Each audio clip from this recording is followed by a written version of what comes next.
Imagine if Jeff Bezos started buying beauty products made out of actual people, and everyone just shrugged like, yeah, billionaire things.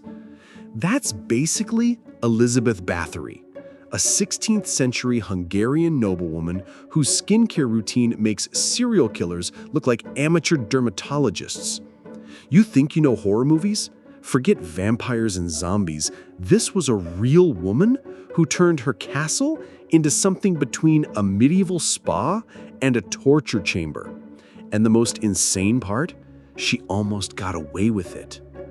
Elizabeth Báthory wasn't born in shadows or poverty. She came into the world with more power than most people could dream of. Her family tree was stacked with dukes, counts, and bishops. She had so much wealth that she basically owned half of Hungary. Imagine being so rich that your version of pocket change was entire villages. That was Elizabeth's reality. She spoke multiple languages, could quote philosophers, and was so educated that people compared her to royalty. But behind all that culture was someone who looked at human beings the way you look at a broken iPhone charger, disposable. She married young, only 15, to a war hero named Ferenc Nadasdy. Their wedding was so extravagant, it made royal weddings look like backyard cookouts. Thousands of guests, mountains of food, and, as a wedding gift, an actual castle. Szeged Castle, a medieval fortress high on a hill, was supposed to be her happily ever after. Instead, it became Europe's creepiest crime scene. While Ferenc was off fighting wars, Elizabeth discovered her own form of entertainment. Other noble women embroidered. Elizabeth experimented. And by experimented, I mean she turned servants into lab rats for her sadistic curiosity. She tested pain the way chefs test recipes. Try one method today, switch it up tomorrow, always searching for something new. The turning point came, according to legend, when a servant girl accidentally pulled Elizabeth's hair while brushing it. Furious, Elizabeth struck her, drawing blood. Later, Elizabeth noticed her skin looked fresher where the blood had splashed. And that's when the obsession started. Forget face masks and cucumber slices. Elizabeth became convinced that bathing in blood was the secret to eternal youth. Suddenly, beauty hacks had a body count. From there, Castle Cheta transformed into a slaughterhouse dressed up as a palace. Servant girls and peasants were promised work, security, maybe even a better life. Instead, they walked straight into a nightmare. Witnesses later described methods so twisted you'd think they were ripped from a horror script. Girls were locked in freezing rooms after being doused in water, their bodies turning to ice. Others were burned with candles or irons because apparently Elizabeth wanted to test both hot and cold extremes like she was running medieval science experiments. Some were starved for days, then force-fed until they collapsed. And all of it, every scream, every broken body, was just raw material for Elizabeth's grotesque beauty obsession. But she wasn't working alone. Elizabeth had accomplices, a crew of helpers who made her cruelty run like clockwork. Some were servants too terrified to resist. Others seemed to enjoy the power trip. She delegated torture like it was household chores.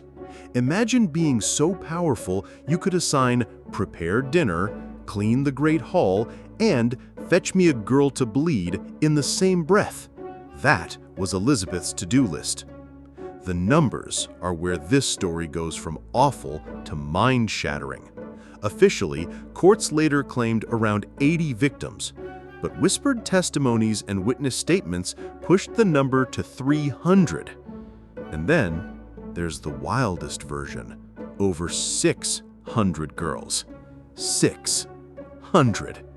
At that point, Elizabeth wasn't just a murderer, she was running a death factory. Her castle became a conveyor belt of suffering, with victims entering through the gates and leaving only as corpses. Here's the really disturbing part. This didn't happen in secret. Families noticed their daughters never came home. Villagers whispered about barrels of bodies being carted away. Priests heard rumors of unspeakable cruelty. And still, nobody stopped her. Why? Because she was untouchable. Her family's power stretched across kingdoms. Accusing her was like accusing the president and expecting justice. Peasants who complained were ignored. Officials looked the other way. For years, Elizabeth was shielded by her name, her wealth, and the fear she inspired. But like every tyrant, her arrogance became her downfall. Peasant girls were one thing. Nobody in power cared about them, but Elizabeth got greedy. She started targeting daughters of lesser nobility, promising them education and opportunity. When highborn girls started vanishing, suddenly the whispers turned into alarm bells. The King of Hungary himself ordered an investigation, because apparently when rich kids go missing, that's when people start caring. When soldiers stormed Chake Castle, the nightmare became undeniable. They found bodies stuffed into cellars, half-dead girls chained in rooms, and torture chambers littered with tools. Survivors stumbled out like ghosts, their scars telling stories words couldn't capture. One report claimed a girl's body was discovered in the courtyard, freshly mutilated. The investigators didn't just hear rumors, they walked straight into hell. Elizabeth was arrested, but here's the plot twist. She never stood trial. She was too powerful. A public trial would have dragged her entire noble family through the mud, and the Hungarian crown wasn't ready for that kind of scandal. So instead of execution, Elizabeth got what can only be described as VIP punishment. They bricked her inside a chamber of her own castle. No windows, no doors, just a slit where guards shoved food through. It was like medieval solitary confinement, but permanent. She lived like that for 4 years, until she died in 1614, alone in the dark, sealed inside her own stone coffin. And here's where history gets blurry. Some historians argue that the whole blood-bathing story was exaggerated, maybe even fabricated by enemies who wanted her land and power. They say the number of victims was inflated, that her political rivals turned her into a monster to justify stripping her family of influence. Others say the evidence is overwhelming. Eyewitness testimonies, torture devices found in the castle, survivors who told their stories. Whether she killed 80 or 600, the truth is clear. Something horrifying was happening in that castle. Her legend outlived her body. For centuries, she's been called the Blood Countess, the woman who bathed in virgin's blood, the real-life vampire. Bram Stoker's Dracula may not have been directly based on her, but her story poured gasoline on vampire myths across Europe. She became the ultimate cautionary tale of beauty obsession gone insane. But let's not forget the victims. Behind every legend are hundreds of nameless girls whose lives were cut short, whose families never saw justice, whose suffering was buried beneath the weight of Elizabeth's power. For all the Gothic drama, the real horror is that they disappeared into history as footnotes, while Báthory became a macabre celebrity. Before we continue, subscribe to our channel for more upcoming stories, and please like the video, because your school obviously never told these stories. And please comment below where you are listening from. Okay, let's continue. Elizabeth Báthory's story forces us to ask a brutal question.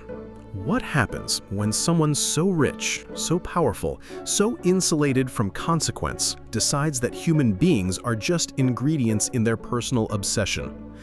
The answer is Castle, a place where luxury and cruelty mixed until no one could tell the difference. So, next time you hear about vampire stories or eternal youth potions, remember this. The real monsters don't need fangs or capes. Sometimes they wear gowns, sit on thrones, and smile at banquets while running death factories behind castle walls. And if you thought this was disturbing, trust me, history has plenty more nightmares waiting. Hit that subscribe button, because Elizabeth Báthory is just one chapter in the never-ending horror story of human power gone wrong.